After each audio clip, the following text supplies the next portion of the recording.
You know, you have many assignments, many duties to take care of. The things you're talking about really are exciting. I don't know how in the world you found the time to write a book. Yes.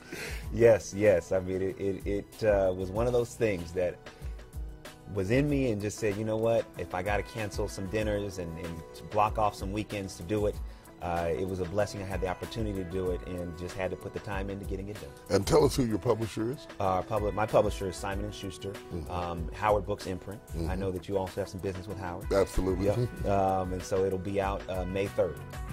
Wonderful. And the book is in my hand. It's called Produced by Faith.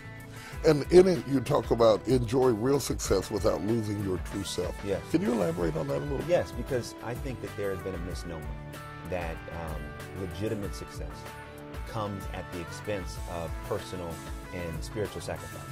And what I have come to realize is that the things that I learned in church are absolutely the things that I use in business to find success. And that in pursuing this path of faith and allowing faith to guide me, that I didn't have to compromise who I really was. And in the process, my success is more sustainable. Absolutely. Because when I attain it, I don't have to worry about how I got there. The challenge when we cut corners and we go against what we believe and we still try and get success, because we're smart and things can happen, we can get to that position. But if we get to the position and we compromise what we believe in, we won't have any peace. Absolutely. We'll know what we've given up in order to get there. Absolutely. And so I wrote the book as almost a manual to guide people on how they can pursue their careers, pursue their dreams, without giving up the very ideals and the very virtues that they hold true. So I've seen church people go into the world to do business and they really mean well, but they don't come in with the right things and the right verbiage. Are we too churchy sometimes? Yes, we are. I gotta be honest, we're too churchy because the churches, and this is why they gotta come to the leadership conference, because doing ministry, right? It's like we think, oh, doing ministry, we're going on the mission field, we're gonna put on our outfits. No. Think about how Jesus did it. Right. Jesus just sat down and said, let's talk. It wasn't about putting on a uniform.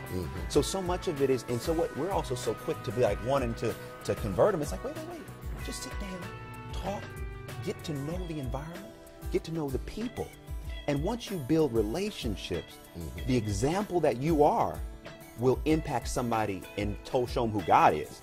Like I can show up in jeans and a t-shirt and God is still with me because it's all about how we interact. We're taught, oh, well, when you go into the world, this is what you do.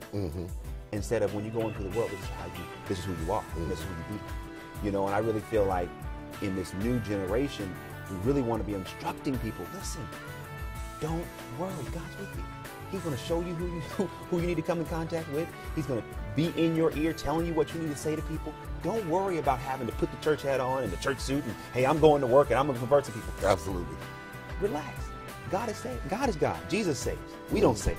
But what we can do is be an example to show them how good He is. You mentioned earlier about how you came to be in this position. Yeah, one of the things that is just amazing, and I'll try to be brief, but it's quite an amazing story. Is that earlier in my career, I think a lot of us have dealt with this issue of having a dream or a desire, but not being sure how we're going to get there. And I was in this position at this particular job, and I remember one day it was my first job out of school, and I was so frustrated that I got up out of my cubicle and I went to the bathroom and I closed the stall. I didn't use the bathroom. I just sat there and I just started praying. And I said, Lord, if you are who you say you are, if you are the God who says, ask and it shall be given, then I need you to move today. I started quoting scripture, standing on His promises, because I was so fed up, I was so frustrated that I needed Him to do something. I get up, I go out of the bathroom. Later on that night, my boss came in and said, DeVon, we want to talk to you. And I had never been in the office alone with my boss. Long story short, they basically said, hey, we want to help you find a new job. I left there knowing that God was up to something, but not being sure what it was. Fast forward to months of looking, months of going in on meetings. I could not find a job. You were preaching this Easter service, a Friday night service. I went and I got there so late, I was sitting in the rafters. Wow. But you preached a message about turn the page. And it was how you turn the page from your old situation to your new situation. And it was about going from Deuteronomy to Joshua. I remember that. Yeah. The Moses had died. The Israelites were mourning. And God tells them, Joshua 1, hey, morning time is up. You got to get in, go to the promised land. Your message inspired me. On that Monday, after I heard your message, I went in and put in my 2-week notice. Wow. And my mother calls the job. I didn't tell her. And so they tell her I'm no longer working there. Oh, God. Oh, God. Right. She calls me, what, DeVon, what's going on? Are you going to be okay? I said, Ma, listen, God's up to something.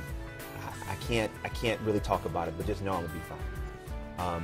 Later on that afternoon, around 5 o'clock, I got called and offered a job to become an executive at Tracy Edmonds Company. Okay. And in that moment, I said, hold on. I did my little holy dance. I prayed and said, thank you, Jesus. Right. I got back on, and I accepted the job. What it was to me is I think God was showing me that in Hollywood, this business is about relationships. But he wanted me to be very clear at the very beginning of my career, the most important relationship for me will be my relationship with him. Right. And every other relationship will be secondary. The thing that blows my mind is you guys are going to have to read the book to get the rest of the story. Right. You know, if you're watching right now, this is a great opportunity. Maybe you've got some dreams and concepts that you really want to put into place. You've been praying, you've been fasting, you've been believing God to get it done, but you don't know how to do it. Now you have an opportunity to be mentored by somebody who has been there and done that, crossed over the wall of religion and was able to be effective in really reaching Hollywood and changing lives.